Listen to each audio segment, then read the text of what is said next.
Last summer, I pulled a 9-year-old Yamaha 150 from a lake with just 600 hours. The owner changed the oil and winterized it, yet the powerhead was destroyed by corrosion, scored cylinders, and failed bearings. That's the problem. The habits that kill an outboard often aren't the ones you expect. Today, I'm breaking down 13 secrets that separate motors reaching 3,000 hours from those that barely survive 500. Secret number 13. The post-run flush mistake. You already know to flush your motor after salt water, but most people do it wrong, and wrong is almost worse than not doing it at all. Here is what actually happens. You hook up the muff ears, turn on the hose, fire the engine, and let it run for a couple of minutes. But if you are running at idle, the thermostat is closed. That means fresh water is only circulating through part of the cooling system. Salt is still sitting in the passages above the thermostat, in the cylinder head jacket, and around the exhaust housing. The water pump pushes just enough to make you feel good about it, but half the system never sees clean water. The right way is to let the motor warm up enough for the thermostat to open, usually 2 to 3 minutes, and then keep flushing for another 3 to 5 minutes after that. You want a steady stream from the telltale and the exhaust relief. Some guys run the flush for 30 seconds and call it done. That is how salt crystal deposits build inside the head and choke off flow a year later. If your motor has a built-in flush port, even better. Use it with the engine off so water pressure pushes through the entire circuit without the thermostat blocking anything. Either way, the goal is full system saturation, not a quick rinse. Now forget what is flowing through the motor for a second. The next secret is about what is happening underneath it. In a housing most people never open until it is too late. That wasn't an isolated example. Secret number 12.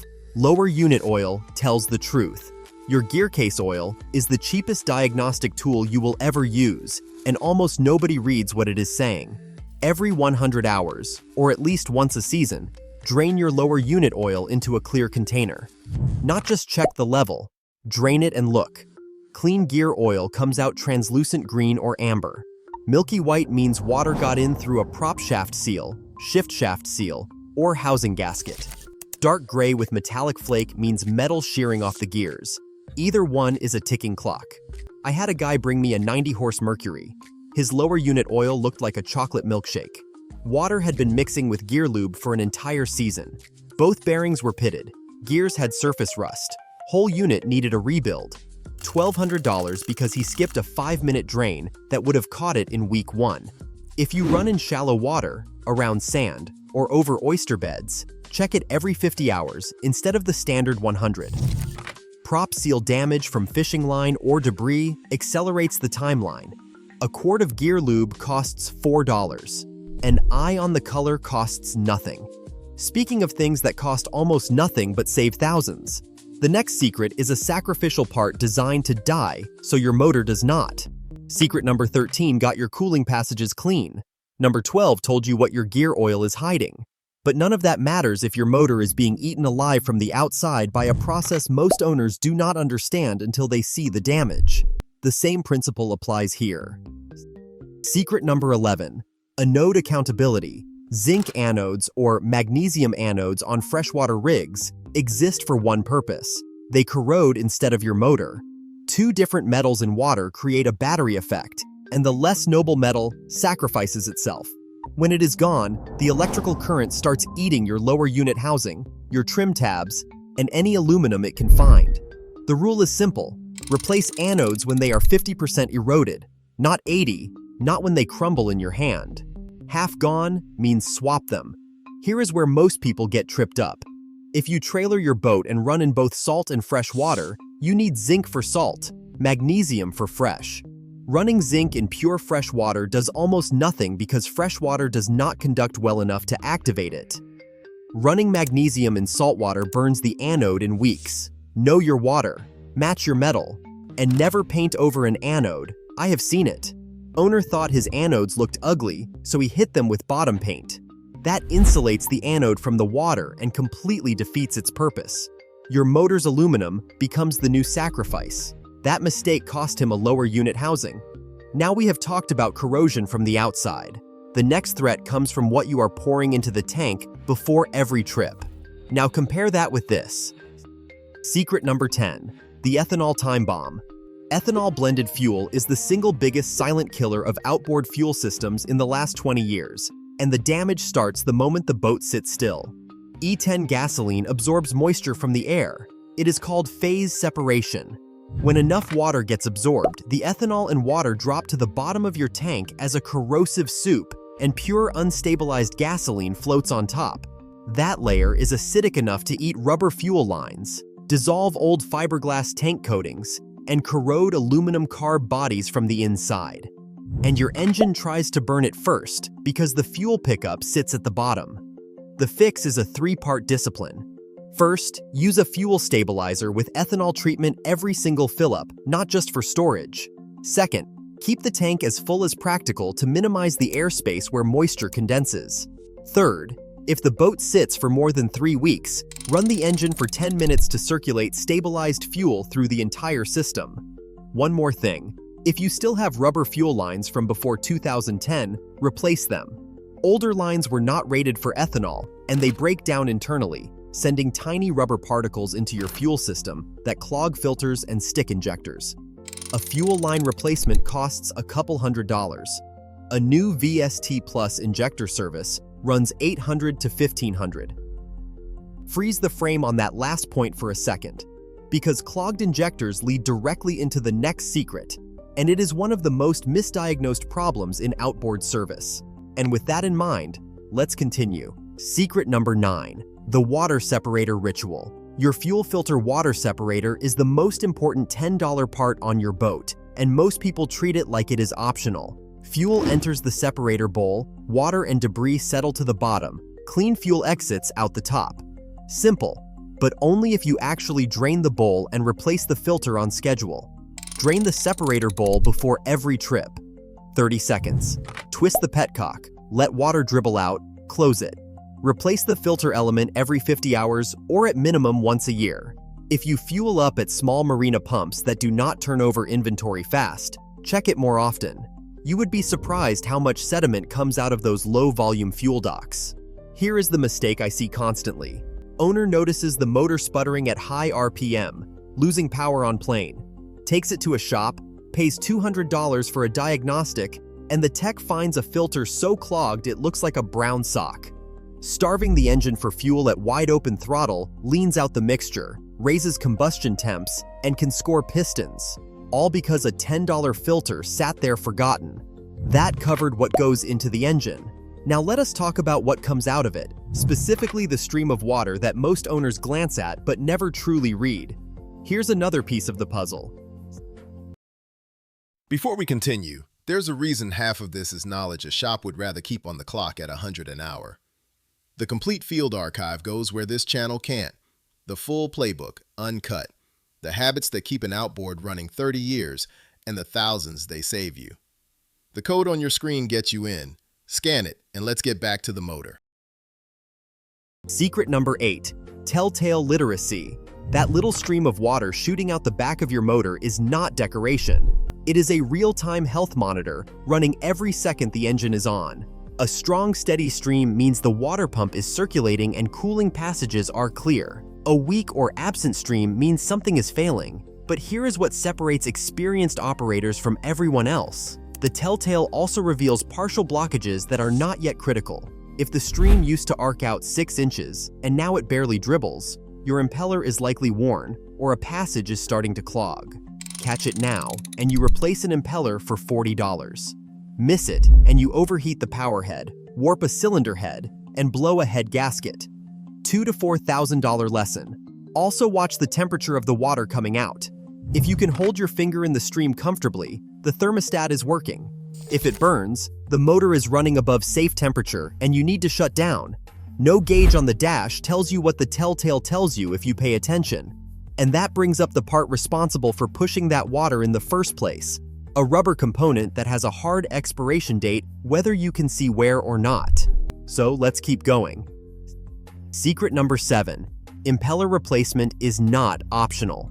The water pump impeller is a rubber wheel with flexible vanes that spins inside a stainless steel cup and pushes raw water through the entire cooling system. When those vanes crack, curl, or break off, cooling drops fast. But here is what most owners miss. Impellers do not just fail from use, they fail from sitting. If the motor sits for months, the vanes take a set in one position, curled against the wear plate. Fire it up in spring, and those flattened vanes cannot pump at full capacity. They might push enough water at idle to look normal, but at 4,500 revolutions per minute, when the engine needs maximum cooling, they fall short. Replace the impeller every 300 hours or every 2 years, whichever comes first. Not 3 years, not when it fails. If an impeller vane breaks off, the pieces travel through the cooling system and lodge in passages or block the thermostat. Then you are not just replacing an impeller, you are flushing the entire cooling circuit and pulling the thermostat housing apart to dig out rubber fragments. A $40 part and 30 minutes of work becomes a full afternoon and a much bigger bill. Now here is something completely different. We have been talking about mechanical parts. The next secret is about how you run the motor, specifically how you shut it down, and why doing it wrong can crack your block. The story doesn't stop there. Secret number 6, the cool down protocol. Killing a hot outboard at full throttle is like pulling a sprinter off the track and throwing him in a freezer. The thermal shock is real, and it causes damage you will never see until it is catastrophic. When you run an outboard at wide open throttle, combustion chamber temperatures reach over 1,400 degrees in some motors. The aluminum block and head expand under that heat. Chop the throttle and kill the ignition, and the water pump stops, coolant stops circulating, and the hottest parts of the engine cool unevenly.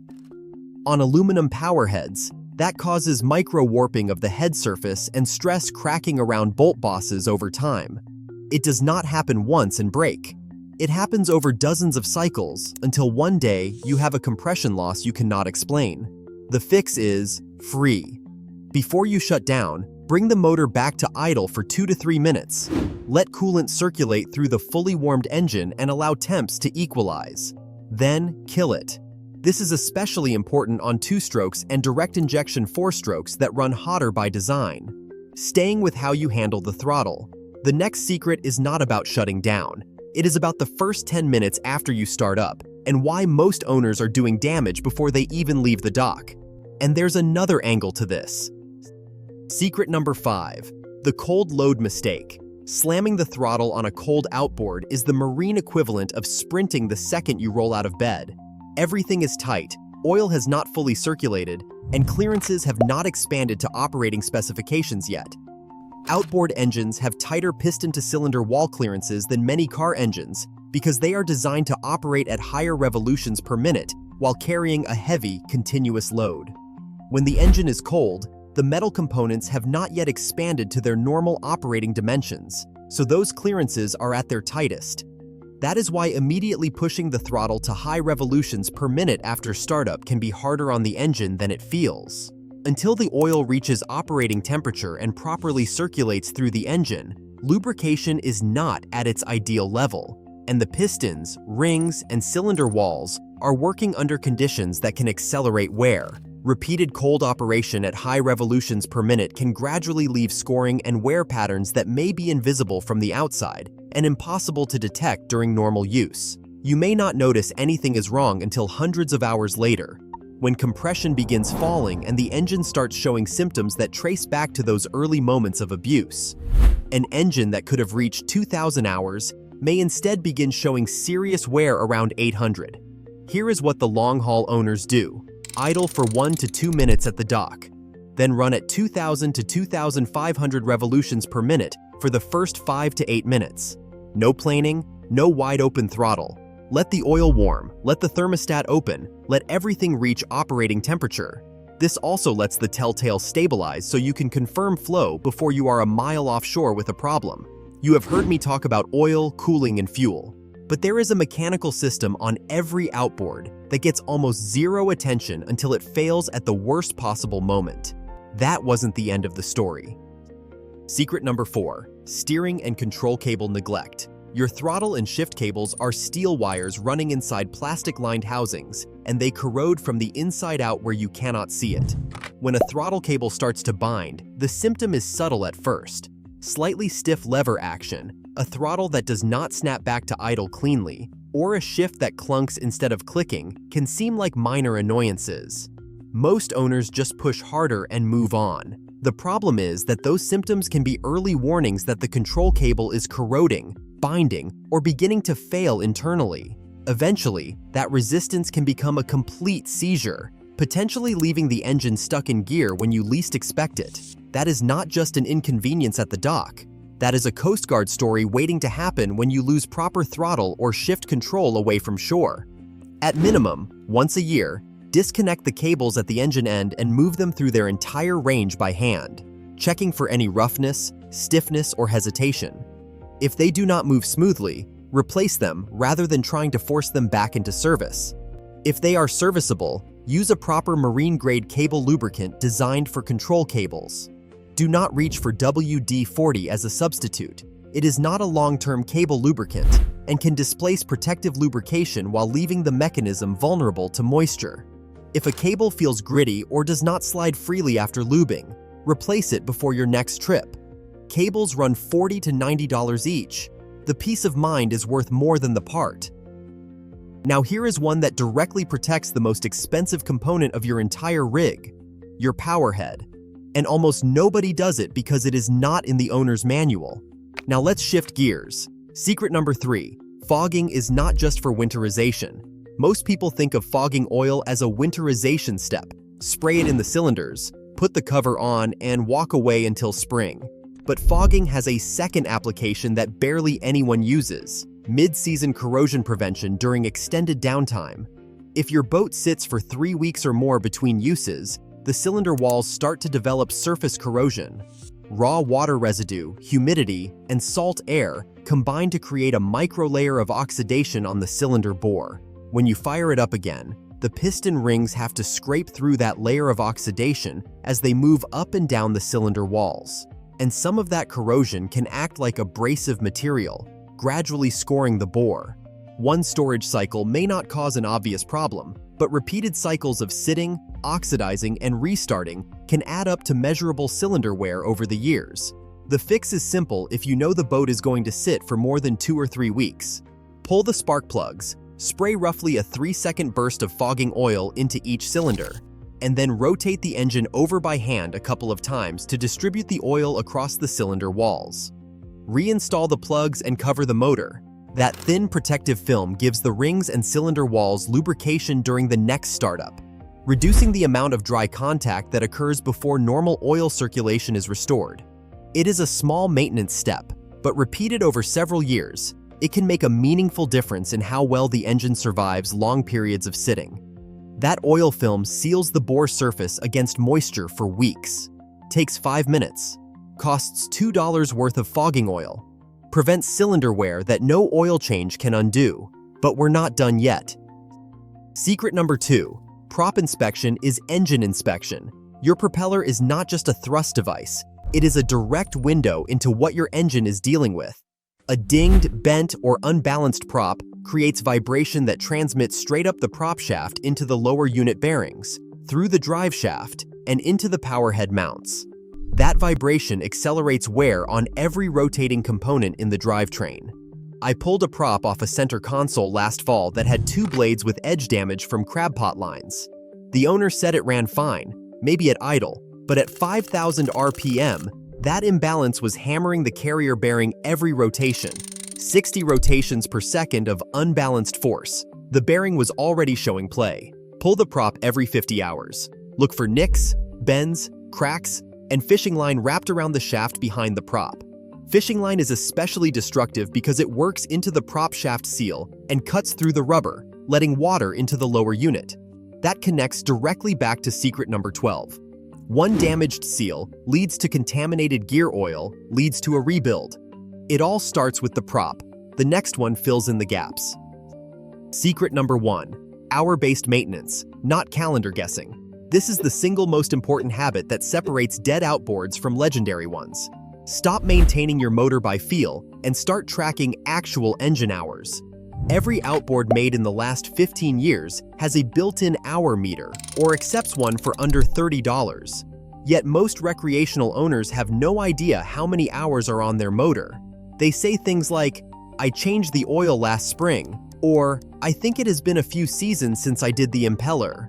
That is not maintenance. That is gambling. Two owners can have 3-year-old motors sitting on identical boats, yet their engines can have completely different levels of wear. One owner fishes every weekend and has already accumulated 400 hours, while the other takes the boat out 5 times a year and has only 60 hours. One engine has spent hundreds of hours under load, cycling through heat, cooling, acceleration, and sustained revolutions per minute. The other has spent far more of its life sitting idle, where corrosion, stale fuel, seals, and moisture become bigger concerns. Their service needs are radically different, but a vague calendar-based schedule treats them as if they have lived the exact same life. That is where maintenance gets inefficient and sometimes dangerously late. Instead of blindly following the calendar, build your service intervals around both hours and time, using whichever comes first.